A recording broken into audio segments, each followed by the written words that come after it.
Oi pessoal, eu sou a Raquel do Pipoca Musical e hoje a gente vai conversar um pouquinho sobre o Piquenique na Estrada. Esse livro foi escrito pelos irmãos Strugatsky no início da década de 70 e foi publicado aos trancos e barrancos na União Soviética alguns anos depois e chegou agora ao Brasil pelas mãos da editora Aleph. Piquenique na Estrada narra o mundo 30 anos após um evento chamado de Visitação, o maior acontecimento das últimas décadas, quiçá, eu adoro essa palavra, de toda a humanidade. Os alienígenas estavam de passagem por aqui e largaram para trás alguns artefatos esquisitos que foram isolados pelo governo em todos os 6 pontos em que eles caíram. E não importa qual o objetivo dos extraterrestres com a vinda deles, nem quanto tempo ficaram, o que importa é que finalmente a gente descobriu que a gente não tá sozinho no universo. Esses territórios que foram isolados pelo governo se chamam zonas de visitação e apesar de existirem 6 no mundo inteiro, o livro concentra em um no Canadá, que é onde vive o protagonista da história, o Redrick, ou Reg para os mais íntimos. O Reg é um stalker, que é como chamam as pessoas que invadem essas zonas de visitação de maneira ilegal, obviamente, para roubar algum artefato alienígena e depois revender pelo melhor preço. Então ninguém sabe direito como esses objetos funcionam, esses artefatos funcionam, nem o governo, nem os cientistas, nem os stalkers, nem ninguém. Toda a humanidade é irremediavelmente ignorante com relação ao que tudo isso significa e do porquê que a nossa Terra foi escolhida para isso. E ao longo das 4 partes em que o livro é dividido, a gente se depara com períodos diferentes da vida do Reg, que é um dos melhores stalkers existentes, principalmente porque ele tá vivo, a maioria morre, porque essas zonas, elas são muito perigosas. E a gente tá falando aqui de questões de mutação, de hostilidade mesmo no ambiente. Os animais não sobrevoam a região. É um negócio, assim, que não faz sentido alguém querer entrar lá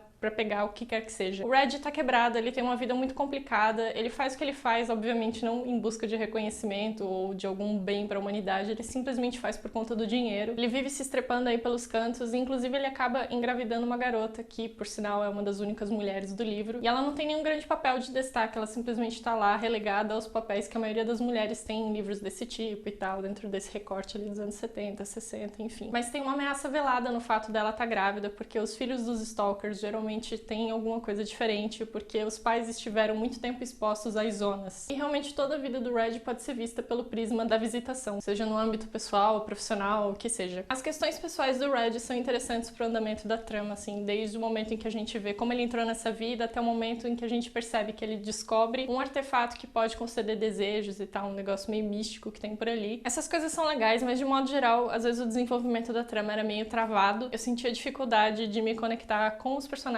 ou com as coisas que estavam acontecendo, mas teve uma coisa que se destacou muito pra mim, que foram as conversas entre os personagens, que tinham um cunho mais existencial, sabe? E além disso, o desfecho que eu achei sensacional, de uma ironia, assim, muito fina. Em um determinado ponto do livro, a gente se depara com uma conversa muito interessante sobre inteligência e sobre ego também, de certa forma. Sobre como a gente acha que a inteligência é o que nos difere dos animais, mas como isso é uma perspectiva muito simplória. Existem outras definições de inteligência, principalmente uma que eu achei bem interessante, que diz que a inteligência ela é um instinto que ela vai se formando ao longo do tempo e que na verdade ainda vão levar milhões de anos para que a gente pare de cometer erros. Mas se alguma coisa mudar no universo, a gente pode ser extinto porque a gente perde essa capacidade de se adequar às coisas que não saem como a gente espera. Esse ponto em particular me lembrou uma discussão muito legal que tem no Fim da Eternidade do Asimov, onde levanta-se a possibilidade de que se a humanidade parar de cometer erros, a gente simplesmente se torna uma sociedade perfeita, completamente acomodada, que não tem mais para onde ir. Então os erros e as tragédias fazem parte dos nossos ciclos para que a gente possa se aperfeiçoar e ir mudando e evoluindo com o passar do tempo. Outra percepção que tem nesse diálogo também é a de que o ser humano, diferente de outros animais, sente uma necessidade incansável de adquirir conhecimento. Mas, segundo um dos personagens, isso é uma baboseira gigante, porque a gente tem sim essa necessidade de entender as coisas, mas a gente não precisa necessariamente do conhecimento. E aí ele dá a existência de Deus como exemplo, configurando a hipótese de que Deus existir é uma forma simplificada de a gente entender e aceitar o mundo como ele é. E tudo bem com isso também, porque a gente tá longe de entender tudo e há quem precise desse tipo de apoio, desse tipo de certeza de que tem algo, de que tem alguém olhando pela gente. E esse papo todo faz a gente tocar em outro ponto do livro que, na verdade, diz respeito ao título dele, uma coisa que mexe muito com o ego humano. A brincadeira com o nome faz alusão a um piquenique que a gente faz na estrada quando a gente tá de passagem pra algum lugar. A gente não planeja necessariamente parar naquele lugar específico pra apreciar a paisagem ou pra estabelecer contato com quem tá ali. A gente simplesmente para, faz o que tem que fazer, deixa algumas coisas pra trás e segue à frente. Então a analogia principal é essa. A Terra é uma estrada onde os alienígenas simplesmente pararam pra fazer um piquenique rápido, deixaram algumas tranqueiras pra trás em 6 pontos diferentes e nem se deram conta de que a gente tá aqui. Mas a gente não só percebeu que eles passaram por aqui, como também a gente tá estudando cada cada farelo que eles deixaram pra trás, tentando achar uma resposta e dar um sentido pra tudo, porque basicamente é isso que o ser humano faz. E ser relegado ao papel de uma formiguinha pegando lixo do piquenique é algo que faz a gente realmente pensar na enormidade do universo. Então o livro ele não dá muitas respostas, mas ele abre várias perguntas e esses questionamentos é o que dá muito valor para essa obra. O final dele, então, me pareceu perfeito para toda a proposta do livro e em algum grau me lembrou a ironia do Nós, do Zamyatin, que também é uma obra russa, só que foi escrita algumas décadas antes. Então é um livro que vale a pena ser lido por conta desses questionamentos que ficam com a gente e é mais uma incursão da Aleph para trazer pra gente uma obra perdida, assim, bem entre aspas, para que o público brasileiro conheça um pouco mais do que já foi feito na ficção científica. Porque por mais que a gente goste das produções do Asimov, do Clarke, do Pierre Boulle, da Úrsula, sei lá, eles não são os únicos escritores, toda a produção de ficção científica é muito mais extensa, então ainda tem muita coisa pra gente explorar. Como é padrão nas edições da Aleph, Piquenique na Estrada também tem alguns materiais extras que valem a pena ser citados neste vídeo. O primeiro é o prefácio da Ursula Le Guin, que foi escrito na época em que o livro foi publicado em inglês pela primeira vez, acho que foi em 77, e na verdade é um trecho de uma resenha que ela escreveu numa época em que falar bem de um livro de ficção científica soviético nos Estados Unidos era uma declaração política pequena, mas real. O que me leva ao segundo extra, que é um pós-fácil escrito pelo Boris, um dos autores, onde ele conta parte da saga que foi lançar esse livro. Eu destaco principalmente um trecho onde ele diz que a editora dele na época listou uma série de problemas que ele deveria resolver numa segunda revisão para remover alguns xingamentos, algumas condutas impróprias e atos de violência que tinham no livro. Só que a lista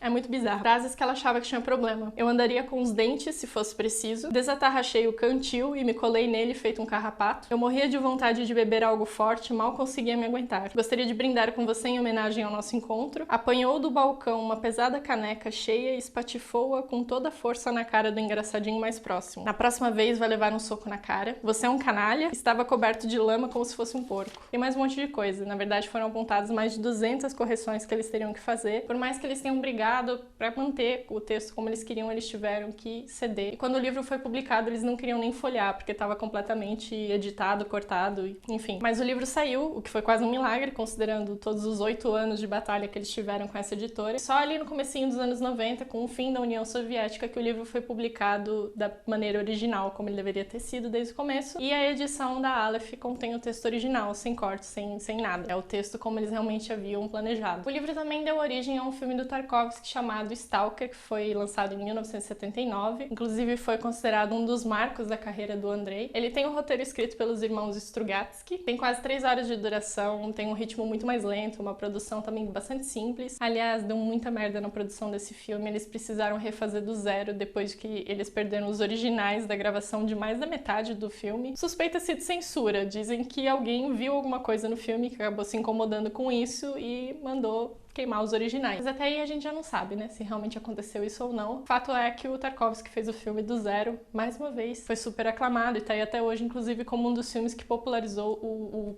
termo stalker. Tem um comentáriozinho sobre o uso dessa palavra aqui no pós-fácil também, mas eu não vou entregar todo o ouro que tem aqui, vocês têm que ler pra descobrir. Particularmente eu não acho que é um filme que todo mundo vai gostar, mas até aí ninguém gosta das mesmas coisas, né? Então, aqui no box de descrição eu vou deixar o link pra vocês encontrarem o livro, também saber um pouquinho mais sobre ele, tudo que tem aqui dentro, e o link do trailer pra vocês darem uma espiada em mais ou menos como é que é o filme. Então, acho que é isso que eu tinha pra comentar com vocês a respeito de Piquenique na Estrada. Espero que vocês tenham gostado do vídeo. Se você gostou, deixa seu comentário, deixa seu like, se inscreve aí no canal se você não é inscrito, e eu vejo vocês no próximo vídeo.